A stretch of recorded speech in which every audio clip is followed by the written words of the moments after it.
Hey guys, what's going on? So today's video is an in-depth explanation on camera settings and control settings in Rocket League. The purpose of this video is to help you get a better understanding of the use of different control and camera settings and how they can help you in different aspects of playing. The first thing are the common settings that are usually used. A lot of players will take from pro players' camera settings, which is perfectly fine because a lot of pro players have settings that are reasonable and work for certain play styles that are successful. So I definitely recommend, if you don't know what you're doing or you're lost, try to maybe take from another player's camera settings who does know made them based off a certain way, and try to test different ones and feel which ones you like better, which ones you don't like, because you definitely won't like all the different settings.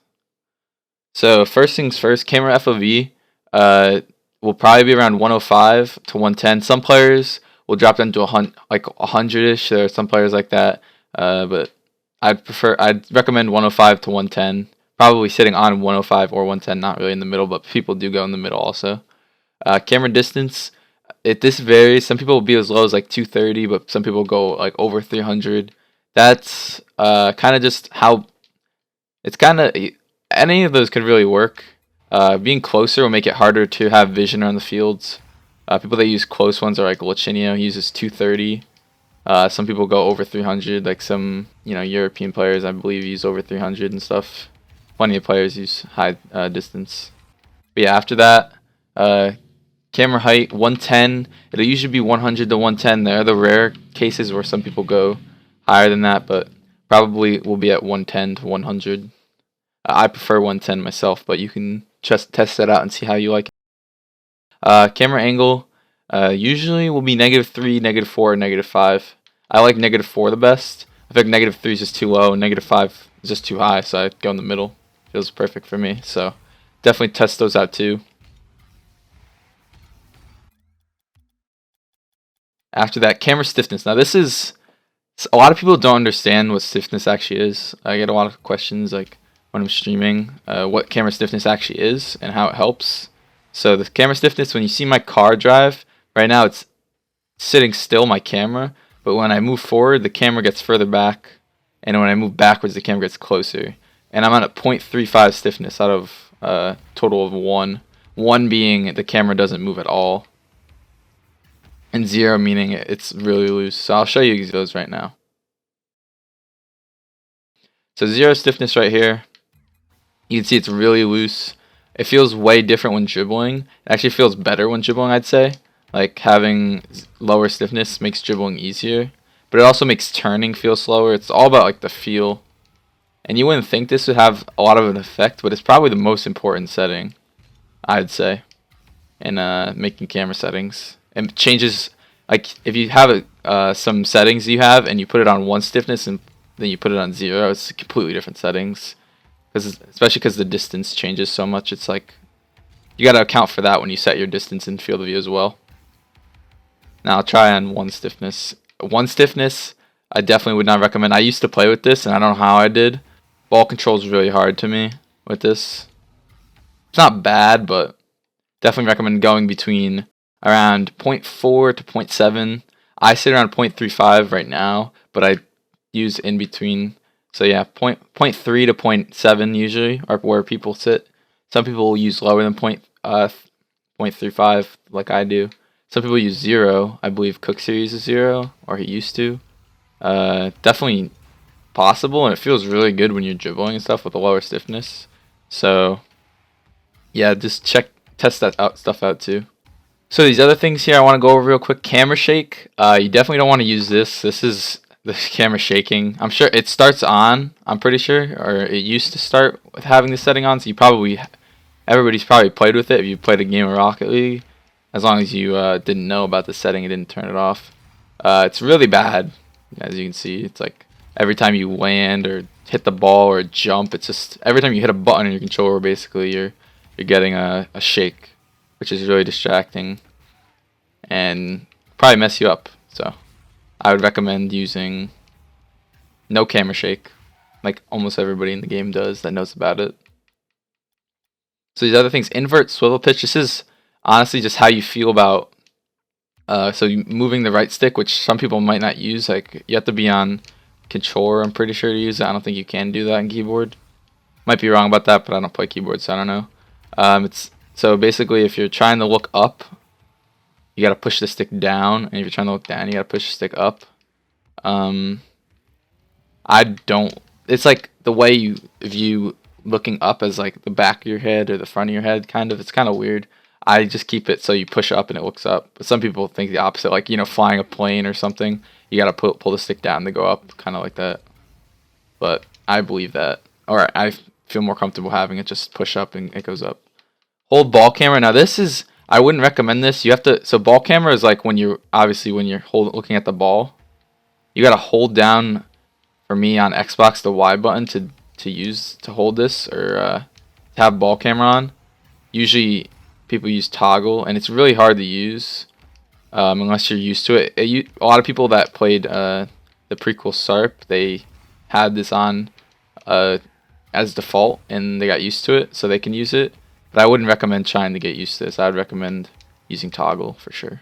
Ball cam indicator. This is just in the bottom left. When you're using ball cam, it tells you have ball cam on. Doesn't really make much of a difference, but it could help you if you don't know if you're using ball cam and it's like on kickoff. That's the only way I could see it helpful.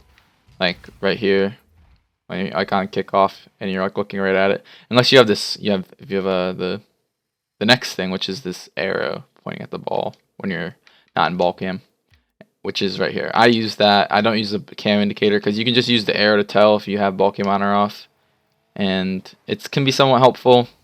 But yeah, I just leave it on. So yeah, that's it with camera settings pretty much. You try to pick what you're used to. These camera settings I'm using right now are I like these a lot, but I think you should try like a bunch of different ones and see what you're really comfortable with. I'd say so the lower stiffness is better for a ground like dribbling playstyle, I guess. It makes it feel easier to dribble, but like a higher stiffness makes it easier to like for aerials, I feel. You can still be good at either one with higher stiffness or lower stiffness, but that's just the way I feel like more comfortable with. But feel better at like doing ground passes and stuff like that. Field of view, like with a higher field of view, you feel like you're playing faster. Like if I go to 100, it's gonna look like I'm playing way slower, and yeah, it's just like everything I do doesn't seem like it's as much as it is. But to other people, obviously it'll still feel the same. But yeah, this is something you should feel around with too. A lot of people like 110 because you feel like you're playing the fastest, and people like playing fast because it's hard to play against, and it's probably more interesting to watch when other people are watching you. But yeah, I use 110. I used to use 105 for a while. Distance, like I said, this could be whatever you want. Just try to feel how far away you want to be from your car, and also use stiffness in account. Like don't just look at when your car is still. Look at when it's moving also. Height. If you go to a higher height, it'll be like easier to see over the car. Like I'm at 150 right now, and this is the same with the angle. The angle actually more than the height. But yeah, I'd recommend 100 to 110 for this. There's a couple oddballs that I know that use like up to 150, but mostly 100 to 110. Angle, like I said, -4, -5, -3. It just depends how low you want to be. -3 is like pretty low. You want to be low like this. A lot of people prefer this, but I like -4. It's just like a little bit higher. Camera stiffness, like I said, dribbling while we're feels better for dribbling at least, but you can still be a good dribbler with like one stiffness. It's just what you're used to, but I feel like that's just how I feel with different stiffnesses. The other thing I didn't go over, which isn't super important, is the swivel speed. I just put it on 7, just a random number. It makes it quicker to turn your camera with the right stick. Like I said, I'm pretty sure this is only on PC, or PC, not only on controller, not on keyboard. But yeah, you want to have this. You don't want to have this on low because it also affects when you turn on ball cam as well. But you don't want to have this on 0 if you're trying to look around at people because it takes like a year and a half or one. It takes so long to turn. This is so slow. But yeah, you want to have this. You want to have this higher, at least at like 5 or something. I put it on 7. And yeah, that's it for the camera settings. I would try different pros camera settings. Maybe make variations on what you feel you like better. And yeah, camera settings are probably the most important part of the game.